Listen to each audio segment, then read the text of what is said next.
Hi hello నమస్తే, welcome to social post. ఈరోజు మనతో స్టూడియోలో ఆదిత్య మల్లెల గారు ఉన్నారు.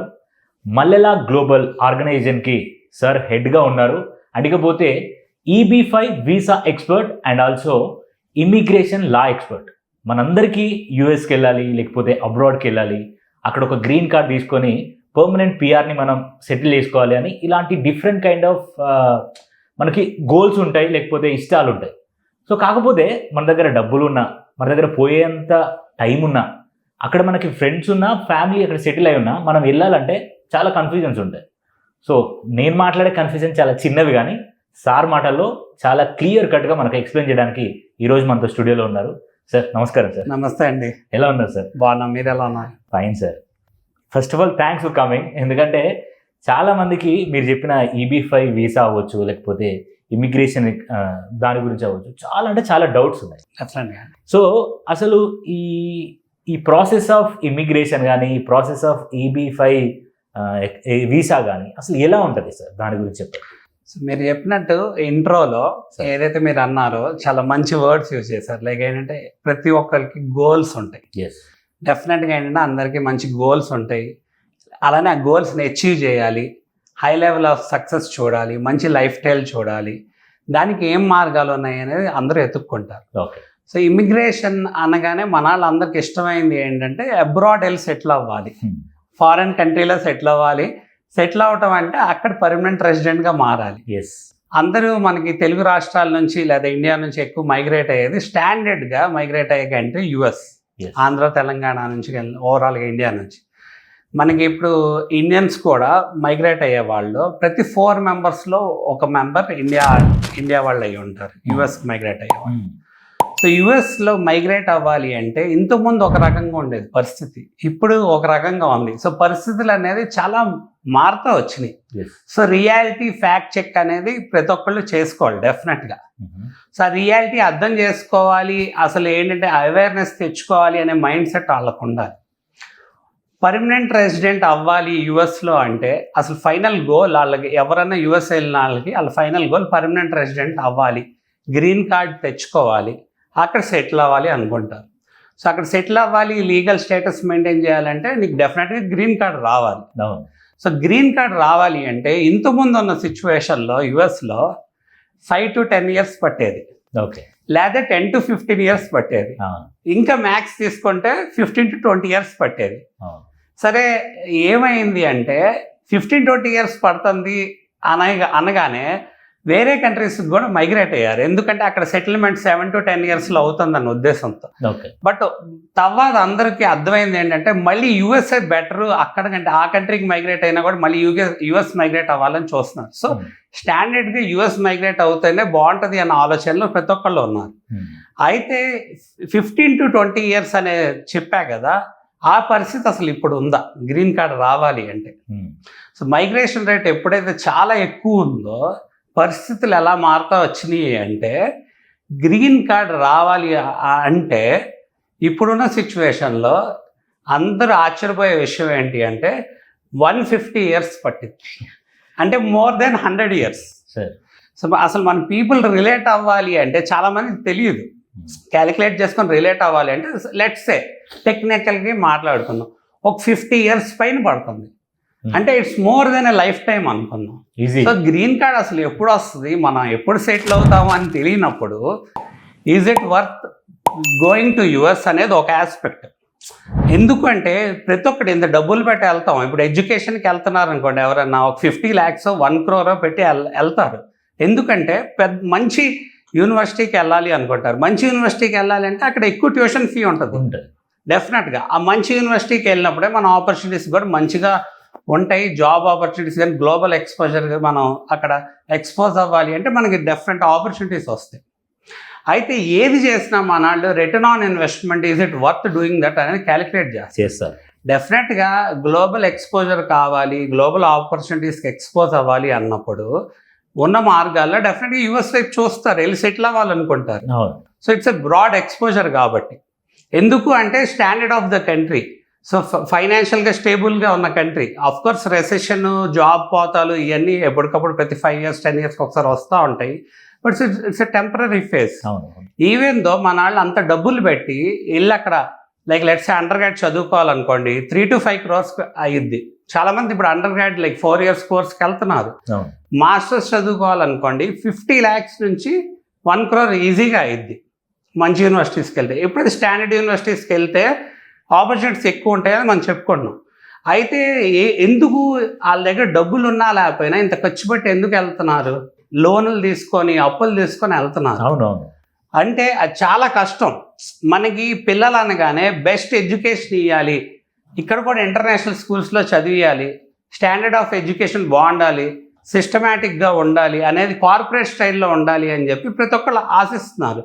దానికోసం అవసరమైతే అప్పు చేసేనే చదివిస్తున్నారు. అంటే మనం ఆ లెవెల్ ఆఫ్ ఎక్స్పోజర్ క్రియేట్ చేయాలి మన చిల్డ్రన్కి అని మనం అనుకుంటున్నాం.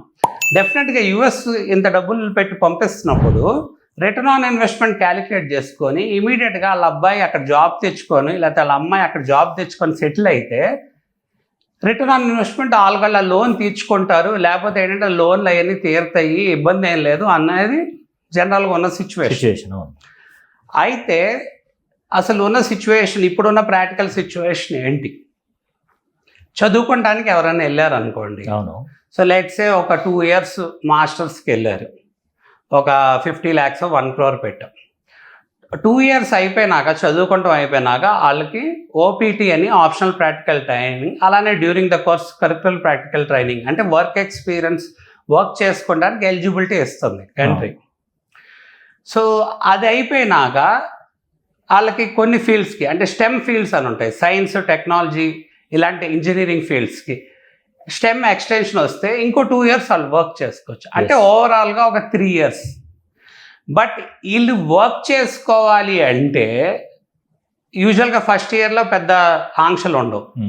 తర్వాత ఎక్స్టెన్షన్కి వాళ్ళకి జాబ్ వచ్చినట్టు చూపించుకోవాలి. ఈ 3 yearsలో కొంచెం ఫ్లెక్సిబుల్గా ఉంటుంది. అయితే తర్వాత వాళ్ళు అక్కడ యుఎస్లో ఉండాలి, వర్క్ చేసుకోవాలి అంటే డెఫినెట్గా ఎంప్లాయర్ ఒక వర్క్ వీసా స్పాన్సర్ చేయాలి. సో వర్క్ వీసా స్పాన్సర్ చేయాలంటే అక్కడ సిస్టమ్ ఏంటి అంటే లాటరీ సిస్టమ్. సో ఆ లాటరీ అనేది ఈ 3 years ఏదైతే వీళ్ళు వర్క్ చేసుకోవడానికి ఎగ్జామ్షన్ ఇస్తారు అనే వీసాలో ఎగ్జామ్షన్ ఉందో ఆ పీరియడ్లో వాళ్ళు ఫైల్ చేసుకుంటారు. సో 2 to 3 times వాళ్ళకి లాటరీ అనేది గో త్రూ అవడానికి అవకాశం ఉంటుంది. బట్ ఆ 2 to 3 timesలో వాళ్ళకి లాటరీలో ఆ వర్క్ వీసా కనుక పిక్ అవ్వకపోతే డెఫినెట్గా వాళ్ళకి ఇబ్బంది. అంతే కదా. సో యుఎస్ నుంచి వెనక్కి వచ్చేయాల్సిన సిచ్యువేషన్ ఉంటుంది. మోర్ ఓవర్ ఒక ఎంప్లాయర్ మ్యాండేటరీగా వర్క్ వీసా స్పాన్సర్ చేయాలి. స్పాన్సర్ చేయకపోతే వర్క్ వీసా అనేది రాదు. సో ఇప్పుడున్న సిచ్యువేషన్లో రెసెషన్ ఉంది, అలానే ఏంటంటే టెక్నాలజీ అనేది మారుతుంది. లైక్ లెట్స్ ఆర్టిఫిషియల్ ఇంటెలిజెన్స్ అనేది వచ్చింది. సో మరి ఆర్టిఫిషియల్ ఇంటెలిజెన్స్ ఇలాంటి రెసెషన్ ఇలాంటి సిచ్యువేషన్లో ఉన్నప్పుడు వాళ్ళకి స్టేటస్ మెయింటైన్ చేయాలి, ఉండాలి అంటే వాళ్ళకి కన్స్ట్రెయిన్ ఉంటుంది. సో ఇప్పుడు ఓవరాల్గా మనం ఒక 2 years చదువుకోవటానికి 3 years అక్కడ వర్క్ ఎలిజిబిలిటీ ప్లస్ ఏంటంటే తర్వాత ఉండాలి అంటే ఏదైనా H1B work visa employer sponsor చేయడం, లాటరీలో పిక్ అవడం గురించి మాట్లాడుకుంటున్నాం. అలాగే కొంతకాలం వాళ్ళు వర్క్లో ట్రావెల్ చేసినాక వాళ్ళ ఎంప్లాయర్ వాళ్ళకి గ్రీన్ కార్డ్ స్పాన్సర్ చేయాలి. సో ఈ ప్రాసెస్ అంతా జస్ట్ అప్లై చేసి స్పాన్సర్ చేయడానికి 7 years పడుతుంది. ఆర్ లెట్స్ సే తక్కువలో తక్కువ 5 to 7 years పడుతుంది అనుకున్నాం. 7 years ఓన్లీ ప్రాసెస్ పడుతుంటే గ్రీన్ కార్డ్ అప్లై చేశాక ఇందాక చెప్పాను నేను, ఇంతకుముందు ఒకప్పుడు బాగా వెనక్కి వెళ్తే ఓల్డ్ డేస్లో గ్రీన్ కార్డ్ అలా పిలిచి ఇచ్చేవాళ్ళు, ఎవరికి తెలియదు, నవ్వుకుంటారు చాలామంది. తర్వాత ఏమైంది, అసలు గ్రీన్ కార్డ్ అప్లై చేయాలి రావాలి అంటే జస్ట్ 1 or 2 years పట్టేది. అది ఏంటంటే వెయిటింగ్ లిస్ట్ మన వాళ్ళు మైగ్రేట్ అవటం వల్ల 5 to 10 years అయింది, 10 to 15 years అయింది, 15 to 20 years అయింది. ఇప్పుడున్న సిచ్యువేషన్లో జస్ట్ అప్లై చేయడానికే 5 to 7 years పడితే గ్రీన్ కార్డ్ రావడానికి 100 to 150 years పడుతుంది. That's the practical reality. Generation change అవుతుంది. మరి అలాంటి సిచ్యువేషన్ ఉన్నప్పుడు మీకు స్టిల్ యుఎస్ వెళ్ళటం రిటర్న్ ఆన్ ఇన్వెస్ట్మెంటే, మనం పెట్టిన డబ్బులు కానీ వాట్ ఎవర్ ఇట్ ఇస్. ఆ స్ట్రగుల్ ఛాలెంజెస్ ఓవర్కమ్ అయ్యి డెఫినెట్గా వెళ్ళి అక్కడ మనం ప్రూవ్ చేసుకుంటే మనం సెటిల్ అవుతాం, తప్పులేదు. బట్ మనకి ఇమిగ్రేషన్లో ఇన్ని ఛాలెంజెస్ ఉన్నప్పుడు మనకి ఆల్టర్నేటివ్స్ అనేది కూడా థింక్ చేయాలి. సో అందుకే ఇన్ని కన్స్ట్రెంట్స్ ఉన్నాయి కాబట్టి ఈ కన్స్ట్రెంట్స్ ఓవర్కమ్ చేయడానికి there something called EB5 visa. EB5 visa అనగానే EB5 ఇన్వెస్టర్ వీసా అనమాట. ఈ EB5 ఇన్వెస్టర్ వీసా ఏంటి అంటే ఏ కంపెనీ ఎవరు మనకి స్పాన్సర్ చేయక్కర్లేదు, మనమే స్పాన్సర్ చేసుకున్నాం. Self sponsored investor visa. ఈ వీసా ఒక అడ్వాంటేజ్ ఏంటంటే మన దగ్గర డబ్బులు ఉంటే మనం ఈ వీసా సెల్ఫ్గా స్పాన్సర్ చేసుకొని మనం యుఎస్ ఎంటర్ అయిపోయి యుఎస్లో సెటిల్ అవ్వచ్చు. ఫాస్ట్గా మనకి గ్రీన్ కార్డ్ వస్తాం జరిగింది. అయితే గ్రీన్ కార్డ్ ఎంత ఫాస్ట్గా వచ్చిందంటే నెక్స్ట్ 6 to 8 monthsలో వర్క్ పర్మిట్స్ వచ్చేస్తాయి which are equivalent to green card. అలానే 1.5 year to 2 yearsలో కండిషనల్ గ్రీన్ కార్డ్ వచ్చింది which is also equivalent to green card. ఓవరాల్గా 5 yearsలో పర్మనెంట్ రెసిడెంట్ గ్రీన్ కార్డ్ వచ్చింది. ప్లస్ 3 to 5 yearsలో మనం ఏదైతే డబ్బులు అంటున్నాం కదా ఇన్వెస్ట్ చేస్తున్నామో ఆ డబ్బులు కూడా వెనక్కి వస్తాం జరిగింది. 3 to 5 years అంటే మనం అసలు EB5 వీసా క్వాలిఫై అవ్వాలి అంటే $800,000 అనేది కావాలి. $800,000 అంటే somewhere around 6.7 to 7 crores. Let's say అన్ని కన్వర్షన్స్ అన్ని క్యాలిక్యులేట్ చేసుకొని ఇన్వెస్ట్మెంట్ ట్యాక్సెస్ ఇంకా అదర్ ఫీజెస్ అన్ని క్యాలిక్యులేట్ చేసుకొని ఒక 8 crores అనుకుందాం ఫర్ అండర్స్టాండింగ్ పర్పస్. అంటే 8 crores మనం అక్కడ యూఎస్లో ఇన్వెస్ట్ చేస్తుంటే మనకు ఆ $800,000 మళ్ళీ వెనక్కి వస్తాం జరుగుతుంది. ఎందుకు అంటే ఈ 8 crore ఫండ్ని ఎలా గుర్తిస్తున్నారు అంటే ఫారిన్ ఇన్వెస్ట్మెంట్ ఫండ్ కింద గుర్తిస్తున్నారు. అంటే మనం ఇన్వెస్ట్ చేసే foreign investment fund EB5 visa ప్రాసెస్లో ఎంప్లాయ్మెంట్ ఎకానమీ జనరేట్ చేస్తుందని గుర్తించి దాన్ని బేస్ చేసుకొని మనకి ఇమీడియట్గా గ్రీన్ కార్డ్ మన ఎంటైర్ ఫ్యామిలీకి గ్రీన్ కార్డ్ ఇస్తాం జరుగుతుంది. అది దీని ఒక ప్రాసెస్ అని. Okay, super sir. అంటే ఒకవేళ డబ్బులు ఉండి నిజంగానే మనకు గ్రీన్ కార్డ్ కావాలని అనుకుంటే this is the best option అయితే. డెఫినెట్గా ఇది మంచి ఆప్షన్. అవునండి. Yeah. Okay sir, thank you sir, thank you so much. Thank you అండి. అవును, of course you're a true expert. అంటే మీ దగ్గర చాలా ఇన్ఫర్మేషన్ ఉంది, ఇంకా మీరు మాకు ఇచ్చింది లిమిటెడ్ మాత్రమే ఇచ్చారు. డెఫినెట్గా subject. Next time will come with many questions and many doubts. So audience చూసారు కదా, ఇవి మనం ఆదిత్య మల్లెల గారితో మాట్లాడి తెలుసుకున్న విషయాలు. నాకు తెలుసు స్టిల్ మీకు ఇంకా కొన్ని డౌట్స్ ఉంటాయి.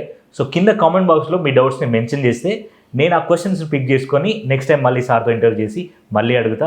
సో వీడియో నచ్చితే లైక్ చేయండి. అండ్ మీ ఫ్రెండ్స్ అండ్ ఫ్యామిలీతో ఎవరైనా మైగ్రేట్ అయ్యి యూఎస్కి వెళ్ళి ఆ 8 CR పెట్టి ఆ గ్రీన్ కార్డ్ ఖచ్చితంగా మనం సంపాదించాలనుకుంటే ఖచ్చితంగా వీడియోని వాళ్ళకి షేర్ చేయండి, యూస్ఫుల్ అవుతుంది. మరొక వీడియోతో మళ్ళీ మీ ముందుకు వస్తాం. అంతవరకు సైనింగ్ ఆఫ్. బాయ్.